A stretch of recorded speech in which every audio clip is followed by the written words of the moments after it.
나눔교회에서 제가 하나님 나라에 대한 설교도 진짜 많이 했을 뿐만 아니라 또 하나님 나라라는 말을 정말 많이 이야기하는데 여러분 하나님 나라는 어떤 나라인가요? 하나님 나라 아주 짧게 얘기하면 하나님이 주인으로 다스리는 나라입니다. 그러면 하나님이 다스리는 나라가 세워지기 위해서는 무엇이 필요할까요? 우리 가운데 우선은 하나님의 주권적인 통치가 필요하겠죠. 왜냐하면 하나님 왕이시니까, 하나님이 다스리시니까. 그런데 우리가 하나님 나라를 생각했을 때 하나님 나라가 세워지는 것에 있어서 없어서는 안 될 매우 중요한 요소가 있는데 그게 뭐냐 하면 사람입니다. 하나님 나라가 세워지기 위해서는 하나님의 다스림을 받고 살아가는 사람들이 있어야 합니다. 사람 없는 나라는 없습니다. 하나님 나라도 마찬가지입니다. 그래서 무엇보다 하나님 나라에 대해서 우리가 듣고 알고 또 여러분들과 저와 나누는 이 가운데 저와 여러분이 하나님 나라가 세워져 가는 것에 있어서 저와 여러분 각자가 너무 중요한 거예요. 왜냐하면 하나님 나라는 사람으로 세워진 나라이기 때문에 그렇습니다. 제가 스가랴 3장과 4장을 어제 읽어오라고 여러분들에게 말씀드렸는데 다 읽으셨죠? 네. 야, 좋다. 네. 어떠셨어요? 다 읽고. 사실 스가랴 자체가 우리가 읽긴 읽는데 읽는다고 해서 사실 다 이해되어지는 건 아닌 것 같아요. 저도 너무 어렵고 또 그런 성경들 중에 하나이고 환상도 나오고 상징들도 나오고 그런 쉽지 않은 말씀입니다. 그래서 우리가 스가랴서 3장 4장을 읽으면서 이거 읽어오라고 해서 우리가 읽긴 읽는데 그리고 지지난주에 우리가 성경 통독하기는 했는데 이게 도대체 무슨 얘기를 하는 거냐라고 생각하신 분들도 많을 겁니다. 여러분 너무 걱정하실 필요 없습니다. 저도 마찬가지로 읽으면 무슨 내용인지 잘 모르기 때문에 저도 공부해야 알지. 저도 여러분처럼 그냥 읽으면 이건 도대체 무슨 얘기야 하는 경우가 많아요. 그래서 우리가 오늘은 3장 4장의 이야기를 다 자세하게 다룰 수는 없지만 우리가 좀 차근차근 나누어 볼까 하는데 스가랴 3장과 스가랴 4장을 여러분이 읽으면 그 스가랴 3장과 4장에는 두 명의 사람이 등장을 하게 됩니다. 그 두 명은 누구죠? 3장에는 누가 나와요? 오늘 말씀에 여호수아가 나옵니다. 그리고 4장에는 누가 나오죠? 안 읽었구만. 아까 대답하더니 4장에 누가 나와요? 스룹바벨이라는 사람이 나옵니다. 그러면 여호수아가 3장에 나오고 4장에 스룹바벨이 나오는데 이 여호수아와 스룹바벨은 어떤 사람인가 우리가 먼저 알아야 될 것 같아요. 여호수아와 스룹바벨은 이스라엘 민족이 총 3번 바벨론 땅에서 고향으로 돌아가거든요. 첫 번째가 고레스 칙령 때 가는데 그 1차로 사람을 이끌어서 성전 건축을 위해서 예루살렘으로 돌아온 사람들, 그 사람들 중에 지도자가 누구냐? 여호수아와 스룹바벨입니다. 두 번째는 누구예요? 두 번째, 시간이 한참 지난 후에 두 번째로 돌아가게 돼요. 그 두 번째 돌아간 사람은 누구냐? 지도자는 에스라입니다. 그리고 세 번째 돌아갈 때는 누구예요? 지도자가? 느헤미야. 그렇습니다. 그 여호수아와 스룹바벨은 고레스 칙령 때 1차 때 이스라엘 민족들을 데리고 예루살렘으로 돌아와서 성전 건축을 하려는 사람 그 중에 지도자였습니다. 여호수아는 대제사장이었던 종교적인 지도자였고 스룹바벨은 총독으로서 정치적인 지도자였습니다. 그러니까 스가랴서 3장 4장이 이 두 인물 종교적인 지도자 여호수아와 정치적인 지도자 스룹바벨에 대한 이야기를 하고 있어요. 그럼 왜 이 두 명에 대한 이야기를 하고 있는 것일까? 여러 가지 의견들이 있습니다. 학자마다. 근데 아마도 그것은 이 두 사람을 통해서 하나님이 하시려고 하는 일, 성전 건축이라는 그들의 사명을 그들이 이루어 나가기 위해서 하나님은 이 3장과 4장의 환상을 보여주셨을 겁니다. 이 두 사람의 이야기가 당시 예루살렘으로 귀환한 사람들에게 그들에게 주어진 성전 건축이라는 사명을 완성하는 데 있어서 매우 중요한 역할을 했기 때문입니다. 그런데 그뿐만 아니라 중요한 것은 이 여호수아와 스룹바벨의 이야기가 저는 오늘 하나님의 뜻을 이루어 가려고 애쓰는 저와 여러분에게도 매우 중요한 이야기를 들려준다고 생각합니다. 먼저 3장의 이야기를 살펴보면 3장 앞부분에는 재판장 같은 장면이 기록이 되어져 있어요. 이 장면을 보면 어떤 장면이냐면 대제사장인 여호수아가 천사 앞에 서 있고 사탄은 그 오른쪽에 서 있고 그리고 하나님이 계십니다. 그런데 이 장면에서 그러니까 법정 같은 거예요. 하나님이 재판장이고 사탄은 뭐냐? 검사입니다. 사탄이 하나님께 뭐라고 말하냐면 여호수아에 대해서 고소하는 거예요. 그럼 사탄이 여호수아에 대해서 고소하는 이유는 뭐냐면 3절을 보면 알 수 있는데 여호와의 상태가 어떠냐? 뭘 입고 있어요? 여호수아는 더러운 옷을 입고 있습니다. 여호수아는 누구라고 했나요? 뭐 하는 사람이에요? 대제사장입니다. 대제사장은 어떤 일을 하는 사람이죠? 하나님의 백성들을 하나님께 예배하도록 돕는 사람입니다. 그래서 대제사장은 성막과 지성소를 드나드는 사람이어서 대제사장의 복장은 매우 성결하고 매우 까다로워요. 성경을 읽어보면, 구약 성경을 읽어보면. 그러니까 대제사장은 어떤 사람이어야 하냐면 누구보다 거룩하고 성별되어져야 하는 사람입니다. 옷부터 깨끗한 옷을 입고 뭐 흉배도 두르고 뭐 여러 가지 옷을 입어야 돼요. 그러니까 대제사장의 옷이 절대로 더러워져서는 안 됩니다. 왜냐하면 더러워지면 뭘 못하냐 하면 대제사장이 할 일을 못하게 되는 거예요. 대제사장이 뭘 해요? 성막에 들어가고 1년에 한 번씩 지성소에도 들어가고 백성들의 제사를 주관하는 일을 하는데 옷이 더러우면 대제사장은 그 직무를 수행할 수 없습니다. 그러니까 옷이 지금 더럽다는 것은 자신에게 주어진 일을 지금 여호수아는 감당할 수 없는 상태라는 것이에요. 여기서 더러운 옷을 입고 있다는 것이 여호수아의 개인적인 죄를 의미하는 것으로 우리가 보기는 조금 어려워요. 개인적인 죄라기보다는 하나님이 그에게 주어진 일을 감당하지 못하는 상태, 그리고 여호수아 개인뿐만 아니라 지금 이 공동체 전체가 그런 상태에 놓여 있는 것, 죄악 가운데 놓여져 있는 것으로 보는 것이 더 적절합니다. 그러니까 여호수아는 여호수아 개인의 이야기가 아니라 여호수아를 통해서 하나님이 이 이야기를, 이 환상을 보는 사람들, 이스라엘 귀환한 사람들에게 하고 싶은 이야기가 있는 거예요. 사탄의 고소의 이유는 뭐라고요? 여호와의 옷이 더러워져서 뭘 못해요? 그에게 맡겨진 사명을 감당할 수 없는 상태라는 겁니다. 사탄이 하는 일은 뭐냐? 우리는 사탄이 막 뿔나고 우리를 넘어뜨리고 이런 사람으로 생각하지만 원래 사탄의 의미는 뭐냐 하면 고소하는 자가 바로 사탄입니다.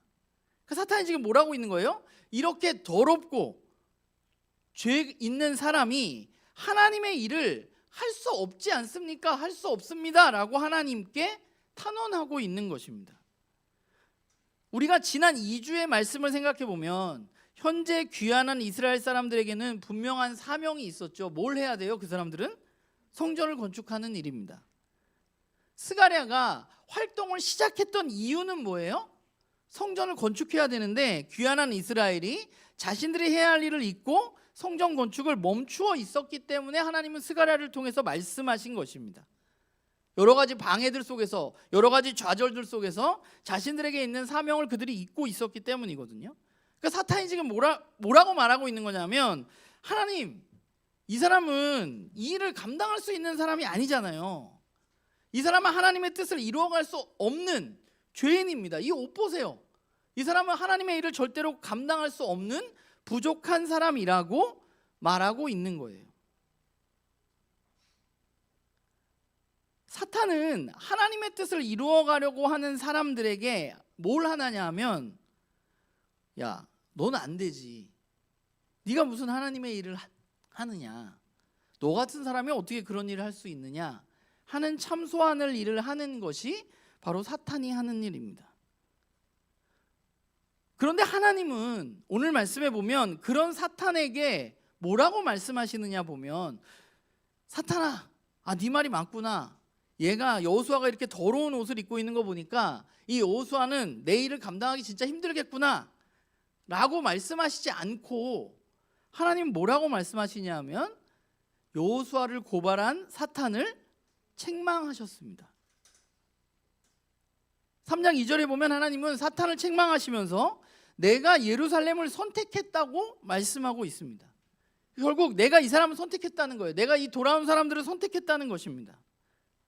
여호수아가 되게 훌륭해서 하나님의 일을 감당하는 게 아니라 여호수아가 되게 대단해서 괜찮은 사람이라서 하나님의 일을 감당하는 게 아니라 하나님이 주권적으로 그를 선택해 주셨기 때문에, 하나님이 그에게 일을 맡겼기 때문에 그는 그 일을 하는 사람입니다. 그래서 오늘 3장을 보면 여호수아가 나오긴 하는데 여호수아는 아무 말도 안 해요. 그냥 있어. 의지적인 행동을 아예 하지 않아요. 하나님이 하시지. 하나님 말씀하시고 하나님 명령하시고 하나님이 행동하십니다. 사탄을 책망하면서 하나님이 내가 택했다고 말씀하면서 하나님이 하시는 일은 무엇인가 보면 3장에 보면 하나님께서 뭘 하셨어요? 천사들을 시켜서 뭘 벗기세요? 더러운 옷을 벗기세요. 그러면서 3장 4절에 뭐라고 말하느냐? 내가 네 죄악을 제거하여 버렸으니 내가 아름다운 옷을 입히리라. 옷을 벗기시고, 더러운 옷을 벗기시고 여호수아에게 아름다운 옷을, 거룩한 옷을 입히셨습니다. 하나님은 여호수아로 대표되는 귀환한 이스라엘을 선택하셨고 그들의 죄를 씻어주셨고 그들에게 그들에 걸맞는 옷을 입혀주셨습니다. 그런데 제가 이 장면을 보면서 한 가지 생각한 것이 있는데, 하나님은 정의로운 하나님이시잖아요. 정의로운 하나님이라는 것은 죄에 대한 심판이 있어야 된다는 것입니다. 그런데 오늘 하나님은 사탄의 참소에 대해서 증거가 있잖아요. 지금 증거가 없는 게 아니라 증거가 있어요. 뭐 어떤 증거가 있어요? 여호수아가 더러운 옷을 입고 있잖아요. 그러니까 검사가 제가 죄가 있다고 고소를 했는데 그 증거가 분명히 있는데 재판장이 갑자기 내가 선택했으니까 죄를 없애겠다라고 말하는 것이 공의로운 하나님께 적절한 것인가라는 생각을 좀 해봤어요. 하나님 그렇게 행동하시는 분이 아닌데, 하나님 정의로운 분이신데 하는 생각을 해보았습니다. 그런데 하나님 분명히 그렇게 행동하셨어요.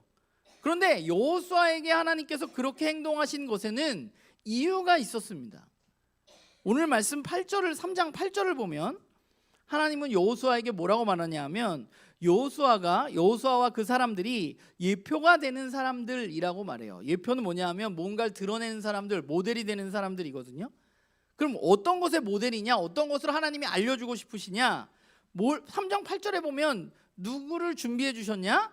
내 종 싹을 보낼 것이라고 말씀하십니다.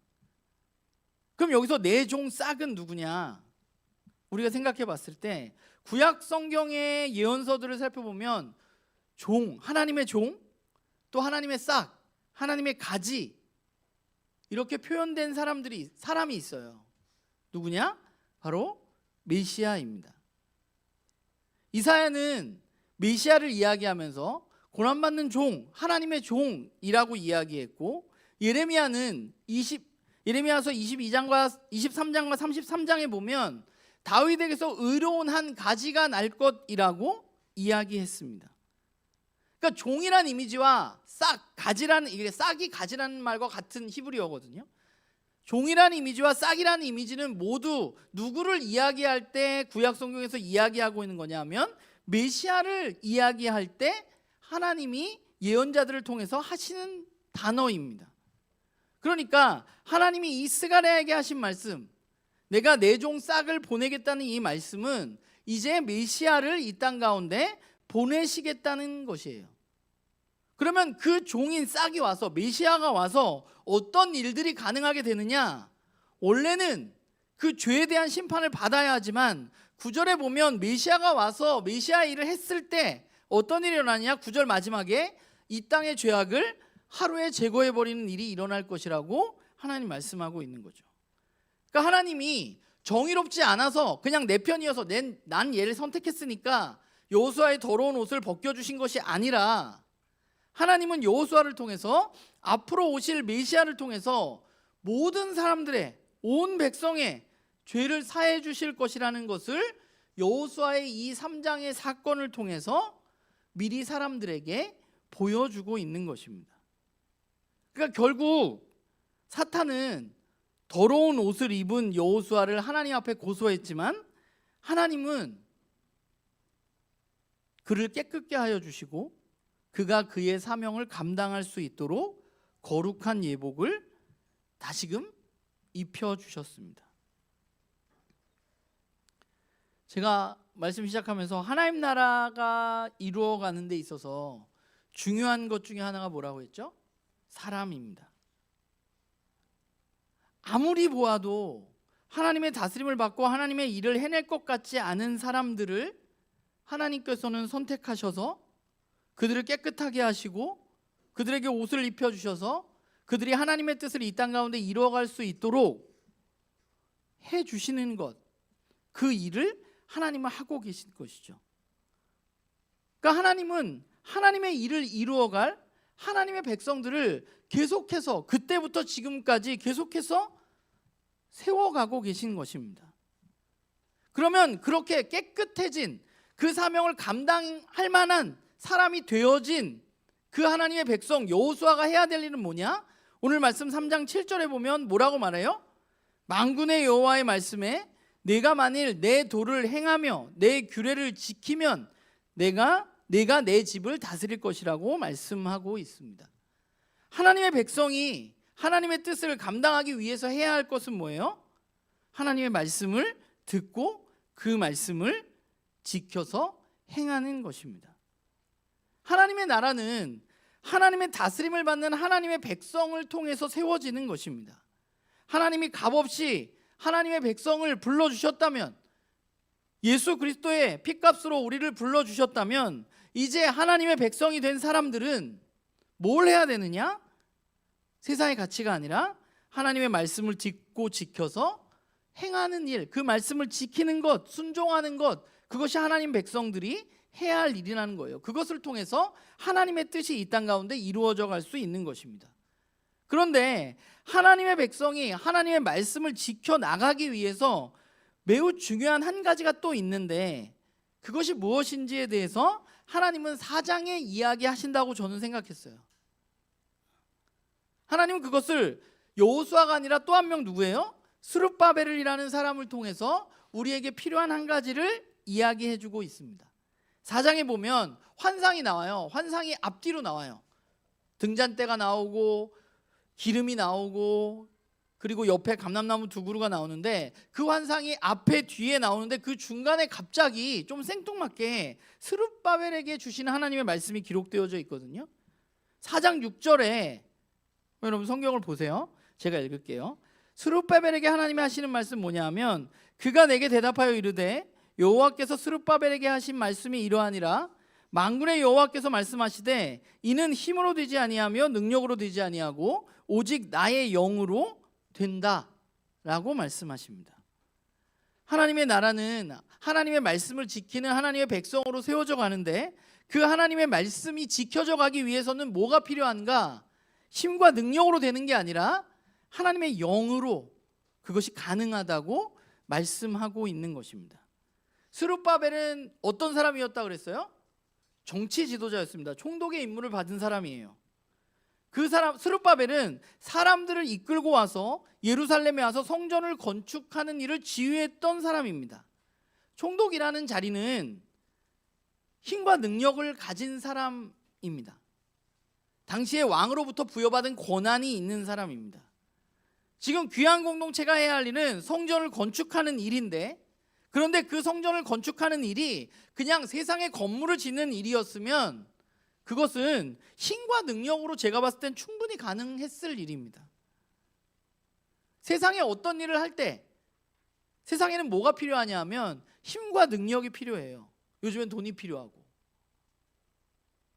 세상 나라는 그렇게 이루어져 가는 거예요. 어떤 일을 하려면 능력 있는 사람, 그것을 이룰 사람, 그리고 힘, 권력, 그리고 돈, 이게 있으면 어떤 일이 이루어져요. 세상에서는 잘 건물도 세워지고 어떤 운동도 일어나고 이런 일들이 일어납니다.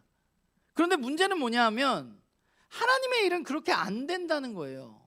하나님의 일은 아무리 힘과 능력이 있는 사람이라도 하나님의 일을 이루어갈 수 없다는 거예요. 만약에 성전이 그냥 건물이었으면 힘과 능력으로 이루어졌을 거예요. 그런데 그 성전은 건물이 아니기 때문에 힘과 능력으로 이루어질 수가 없는 거죠. 하나님의 일은 뭐에 의해서 이루어져 갈 수 있느냐? 힘과 능력이 아니라 오늘 하나님이 스룹바벨에게 말씀하듯이 하나님의 영으로 이루어져 갈 수 있는 겁니다. 하나님의 영이 우리 가운데 함께하지 않으면 우리는 하나님의 말씀에 순종할 수 있는 능력을 가지고 있지 않은 사람들이에요.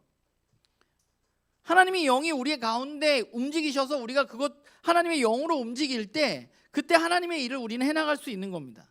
여러분, 신약성경을 잠깐 넘어가서 우리가 생각을 해보면 사도행전 앞부분을 생각을 해봅시다. 예수님은 부활하신 후에 제자들을 만나셨어요. 그 40일 머무르면서 예수님이 제자들에게 한 일은 뭔가요? 사도행전 1장을 보면 예수님은 하나님 나라의 복음을 제자들에게 가르치셨습니다. 40일 동안. 그러면 생각해 봅시다. 제자들은 부활하신 예수님을 보았고 그분으로부터 40일 동안 하나님 나라에 대해서 배웠습니다. 그러면 제가 봤을 때는 어느 정도 충분하다고 생각해요. 하나님이 그래서 주님이 그때 올라가시면서 나는 이제 하늘로 올라갈 거니까 너희들은 너희들에게 맡겨진 일을 해라 라고 말씀했으면 좋을 텐데 예수님은 제자들에게 그렇게 말씀하시지 않았어요. 예수님이 말씀하신 것은 무엇인가요? 성령이 임할 때까지 기도하고 기다리라는 것이었습니다. 예수 그리스도의 증인으로 살아가기 위해서는 부활하신 예수님을 만나고 하나님 나라 복음을 잘 알면 될 거라고 생각하는데 예수님은 성령님이 임하시면 우리가 권능을 받아서 온 땅에 예수님의 제자가 될 것이라고 말씀하셨습니다. 성령님이 임할 때까지 제자들은 움직이지 말고 기도하면서 그 성령님을 기다렸어야만 해요. 왜냐하면 성령님 없이는 이 일이 불가능하기 때문입니다.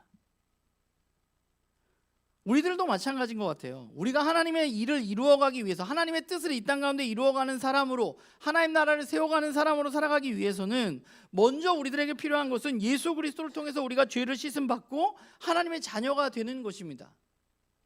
부족하지만 하나님 우리를 선택하셔서 예수 그리스도를 통해서 우리들을 깨끗게 해주신 것이죠. 그러면 우리는 깨끗게 된 우리는 하나님의 말씀을 듣고 그분의 말씀을 따라서 살아가야 하는데 그런데 우리가 하나님의 말씀을 따라서 살아가기 위해서는 우리에게 뭐가 필요하냐? 하나님의 영이 필요한 거죠. 하나님의 영으로 하나님의 일을 해나가는 것입니다. 그래서 저와 여러분은 성령님께 민감한 사람들이어야만 돼요. 우리 안에서 활동하시는 말씀으로 이야기하시는 그 성령님을 따라서 우리는 살아가야만 하는 것입니다. 그래야 하나님은 그 하나님의 백성을 통해서 깨끗함을 입은 성령과 함께하는 사람들을 통해서 이 땅 가운데 하나님 나라를 세워가실 수 있는 거죠. 제가 스가랴를 읽으면서 느끼는 것은 스가랴 시대는 하나님의 뜻이 제가 봤을 때는 너무 분명했어요. 하나님 명령한 게 딱 있었어요. 그게 뭐냐 하면 하나님의 전을 건축하는 것이었습니다. 그럼 하나님은 왜 하나님의 전을 포로로 있던 그들을 돌려보내셔서 성전을 지으라고 말씀하시는 것일까? 그것은 하나님이 이스라엘 민족 가운데 머물면서 그들과 함께 하나님 나라를 세워가기 위해서였습니다. 그래서 하나님은 여호수아를 부르시고 스룹바벨이라는 지도자를 통해서 그 일을 내가 성전을 건축하는 일을 반드시 이룰 것이라고 3장과 4장을 통해서 이야기하고 있어요. 4장에 보면 하나님이 스룹바벨을 통해서 시작된 이 성전 건축을 마무리하실 거라는 이야기가 나와요. 10절에. 그런데 우리가 하나 생각해 볼 것은 하나님이 이스라엘 민족 가운데 고향으로 돌아가서 성전을 건축하라고 하는데 그럼 왜 성전을 건축하는 궁극적인 목적은 뭔가 하는 것입니다. 하나님이 성전을 지으라고 한 이유는 1차적으로는 이스라엘 민족 가운데 하나님이 거하시기 위해서입니다. 그들과 함께 하시기 위해서. 그런데 하나님이 이스라엘 민족과 온전히 거하는 것으로 끝나는 것이 아니라 오늘 3장 마지막 절에 보면 그리고 스가랴서 또는 예언서의 이것저것을 살펴보면 하나님이 궁극적으로 원하시는 것은 모든 사람들이 하나님께로 나와서 그들이 하나님의 복을 누리는 것이었습니다. 오늘 여호수아를 타다 남은 가지라고 타다 남은 나무라고 표현을 하는데 타다 남은 나무 같은 이스라엘과 하나님이 다시 온전한 관계를 회복시키려는 궁극적인 이유는 이스라엘을 위해서가 아니라 물론 1차적으로는 이스라엘을 위해서지만 온 세상을 회복하시려는 온 세상 가운데 하나님의 나라를 세워 가시려는 하나님의 백성을 먼저 세우시기 위해서였습니다. 그럼 오늘 우리는 어떤가? 오늘 우리를 생각해 보자면 우리는 하나님이 약속하셨던 하나님의 종이며 싹이신 메시아이신 예수님께서 이 땅에 오셔서 우리의 죄를 단번에 씻어 주셨습니다. 그리고 하나님 우리를 부르셔서 우리들에게 사명을 맡겨 주셨습니다. 우리들에게 맡겨진 사명은 무엇인가 하면 스가랴 사람들이 성전을 세웠다면 우리는 이 땅 가운데 교회를 세우는 것입니다. 그러면 하나님은 왜 우리가 이렇게 함께 모여서 왜 교회를 세우기를 원하실까? 하나님 교회를 세우려는 궁극적인 목적은 뭘까? 그것은 이 교회를 통해서 하나님이 원래 하시고 싶었던 일, 온 세상을 회복하고 하나님 나라를 이 땅 가운데 세워가기 위해서입니다. 그게 하나님의 꿈이고 하나님의 비전이라고 저는 믿고, 그래서 저와 여러분이 끊임없이 하나님 원하시는 교회를 세워나가기 위해서 지금 이렇게 애쓰고 있는 거죠. 처음에 제가 말씀을 시작하면서 하나님 나라가 세워지기 위해서는 하나님의 백성이 필요하다고 말씀을 드렸어요.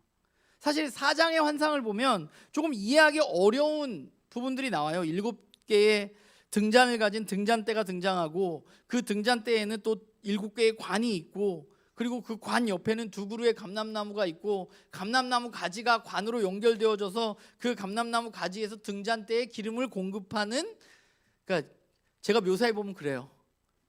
등잔대가 있고 잔이 있고 나무가 있고 이 나무의 줄기 어딘가에서 관이 연결되어져서 이 등잔대에 기름을 계속 채워주고 이 등잔대는 그 기름으로 불을 내는 것입니다. 그게 4장에 나온 환상. 이게 완전 정확하진 않아요. 이게 7개인지 49개인지 정확하지가 않아. 근데 어찌 되었건 이 환상을 통해서 하나님이 이스라엘 공동체에게 우리에게 하시고 싶은 이야기는 무엇이었을까? 4장 14절을 한번 볼까요? 여러분들 4장 14절을 보면, 4장 마지막 절을 보면 조금 전에 그 환상에서 이 2 감람나무는 뭐예요? 뭐라고 나와 있어요? 예? 뭐라고 나와 있어요? 거룩히 구별하신, 그러니까 기름 부음 받은 자 둘이라고 말하고 있잖아요. 그러니까 여기서 감람나무 둘은 사람이 분명합니다. 그리고 그것은 아마도 이 1세기가 아니라 이 스가랴 시대에 이 말씀을 읽었던, 말씀을 들었던 사람들에게 이 둘은 분명히 여호수아와 스룹바벨을 의미한다고 볼 수 있습니다. 그러면 등잔대는 뭔가요? 그 여호수아와 스룹바벨, 깨끗하게 되어지고 성령과 함께하는 그 사람들을 통해서 기름을 공급받는 그 등잔대는 1차적으로 보면 등잔대를 생각하면 우리는 성전에 있는 등잔대를 생각하게 돼요. 그와 굉장히 유사하거든요. 그러니까 성전을 의미할 수도 있고, 신약 시대에 가서는 요한계시록 우리가 살펴보면, 묵시문학을 살펴보면 촛대, 등잔대는 뭘 의미하나요? 교회를 의미합니다. 아마도 스가랴서에서 등잔대는 귀환한 이스라엘 공동체를 의미하는 것으로 보여집니다. 그리고 이 등잔대는 2 감람나무에 의해서 여호수아와 스룹바벨, 깨끗하여지고 성령의 능력을 받은 그 둘에 의해서 기름을 공급받아서 그 일을 감당하게 됩니다. 교회는 하나님의 뜻을 이루려고 애쓰는 감람나무와 같은 하나님의 백성을 통해서 세워져 가는 것입니다. 그게 당시에는 스룹바벨과 여호수아였지만, 저는 이게 스룹바벨과 여호수아 이 둘을 의미한다기보다는 오늘 우리가 이 말씀을 읽을 때는 깨끗하여지고 성령님과 함께하는 모든 사람들일 수 있다고 생각해요. 교회는 누가 세워가느냐? 깨끗하여지고 성령으로 거룩히 되고 성령으로 충만한 사람들을 통해서 교회는 세워져 가는 것입니다. 성경 가운데 하나님의 꿈은 뭘까? 하나님 진짜 원하시는 건 뭘까? 제가 성경을 그동안 읽으면서 발견한 하나님의 꿈은 하나님의 백성들로 구성된 교회를 통해서 하나님 만드신 온 세상을 회복하고 하나님이 주시는 복을 온 세상에 함께 누리는 것입니다. 그게 하나님이 원하시는 거예요. 그래서 하나님은 아브라함도 부르셨고 온 세상에 복이 되기 위해서, 그래서 하나님은 이스라엘도 부르셨습니다. 그리고 하나님은 저와 여러분을 부르셨습니다. 우리는 어떤 사람들인가? 하나님의 꿈을 알고 그 꿈을 이루어가려고 애쓰는 사람들입니다. 하나님은 아브라함을 부르실 때 그와 그의 가족만 복을 주시려고 그를 부르신 것이 아니듯, 하나님이 이스라엘을 부를 때 이스라엘 민족만 하나님의 복을 주시려고 그들을 부르신 것이 아니듯, 하나님이 저와 여러분을 부를 때, 우리를 교회로 부를 때 우리만 하나님 주시는 복을 누리라고 우리를 부르신 것은 분명히 아닙니다. 하나님의 시선은 언제나 하나님 만드신 온 세상에 있습니다. 하나님 보시기 좋았던 그 세상이 죄로 인해서 깨어진 것을 보시면서 하나님 마음 아파하시고, 하나님 그 깨어진 세상을 보시기 좋은 세상으로 다시 만들고 싶어 하시고, 그래서 하나님은 그 일을 해나갈 사람을 찾고 계시고, 그러다 보니 저와 여러분을 부르신 것입니다. 저는 그렇게 믿어요. 저와 여러분은 그냥 아주 오늘 말씀에 있는 표현을 하자면 어쩌면 원래는 더러운 옷을 입고 있는 여호수아와 같은 사람일지도 몰라요. 세상 속에서 보면.